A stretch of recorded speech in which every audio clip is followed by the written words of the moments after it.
do this. Am I supposed to know what you're talking about? No. I have to explain, but before I do, I want you to know something.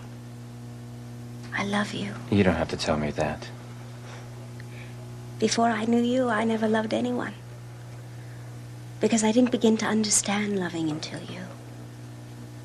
And there has been no one since. And there will never be anybody to love in the same way again. I truly believe that.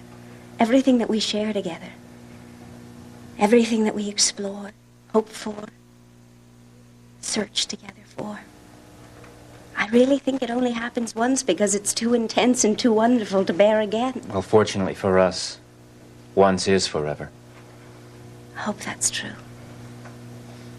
What are you trying to say, Jill? It's about last summer, when you'd gone back to Delia. And I believed it was finally over for us, and that we'd never be together again.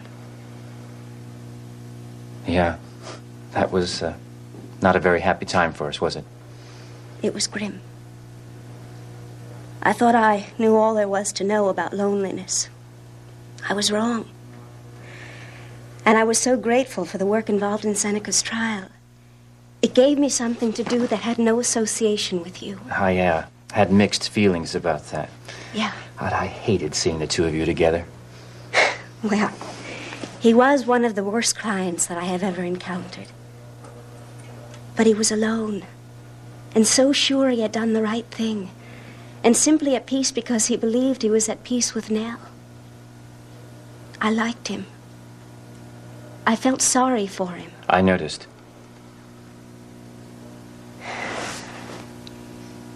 He wanted the jail sentence.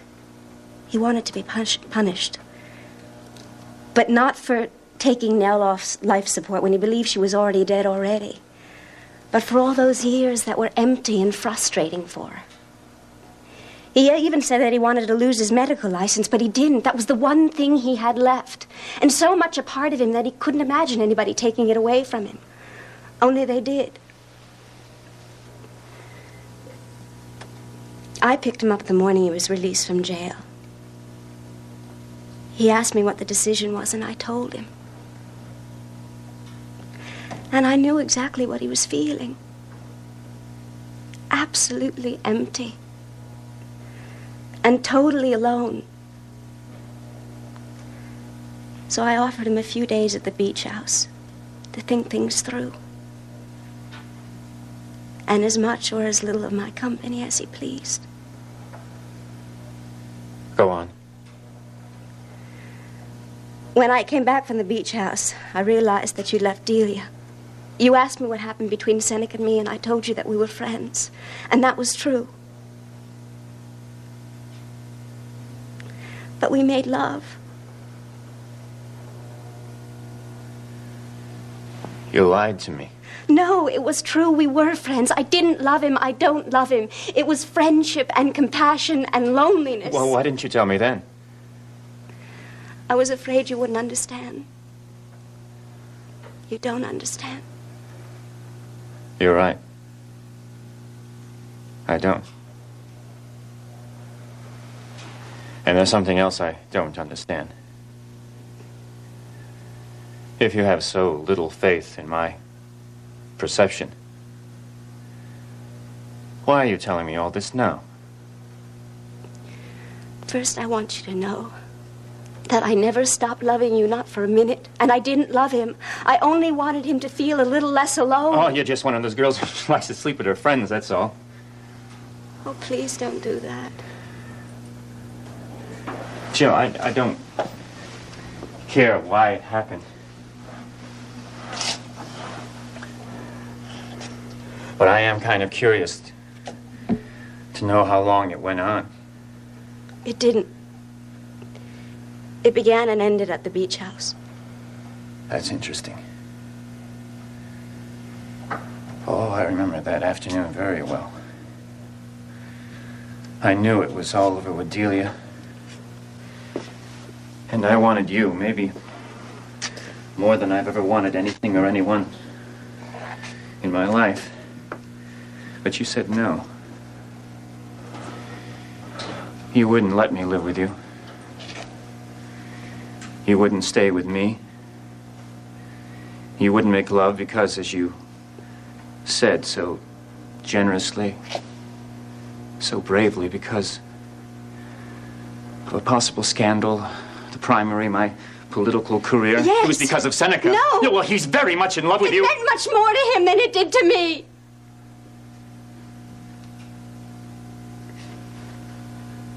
Well, that's why he won't back off.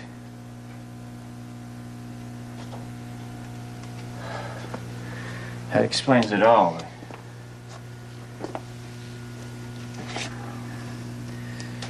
The directions, all those orders, the phone calls any time of the night or day. I mean, that's why he's so interested in our child.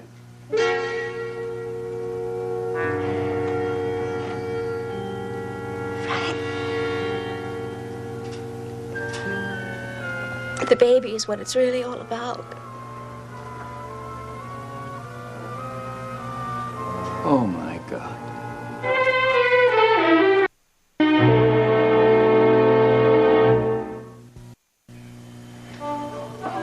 What kind of trouble? I didn't believe it at first. I don't even know how it happened. What happened? What are you talking about?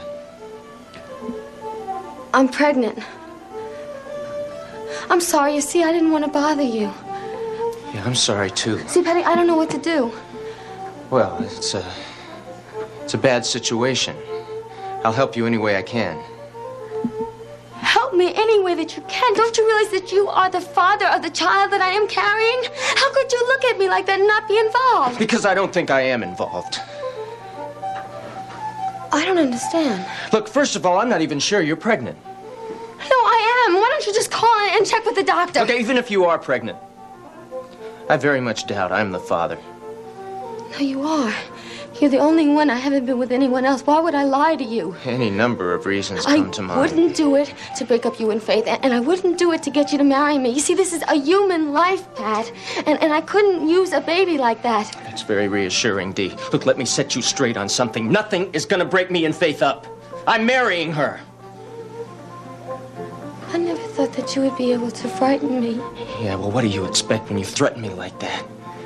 Look, this isn't gonna work. You can just drop the whole act. I'm going back to the party. No, wait a minute. Wait a minute. You know what you do? You call up Dr. Wolf, and he'll tell you that I'm pregnant, and I conceived the night that we were in Boston. Just call him. I don't think I'll do that. No, you have to. Look, even if Dr. Wolf confirms all of this, the fact remains that I wasn't the only man you were with in Boston. Roger. You were running away with him. Patty, I didn't sleep with him. Oh, Dee. Patty, I haven't slept with him since last winter, since Frank found us. I swear to you, not once. Yeah, all the fancy clothes he bought you and setting up the whole trip to Europe and meeting him over at his apartment all the time, that was just because he enjoyed your company. I didn't make love to him. It's like we were friends. Roger, gentleman and scholar. Come off it, Dee. What kind of idiot do you think I am? All right. Why don't you call him? He'll lie. No, he won't lie. I've been putting him off for so long. He's angry at me. Just call him. He'll tell you. So he wanted to be more than friends, only you wouldn't permit it. I see. How many versions of this story are there anyway?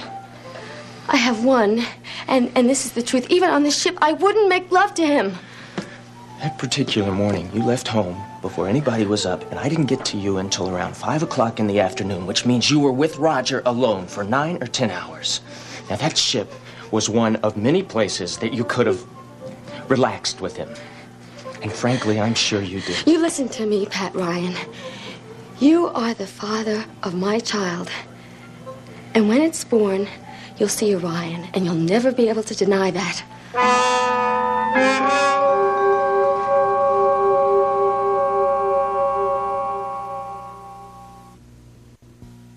In Port Charles, revenge is a priority, relationships are disposable, and good medical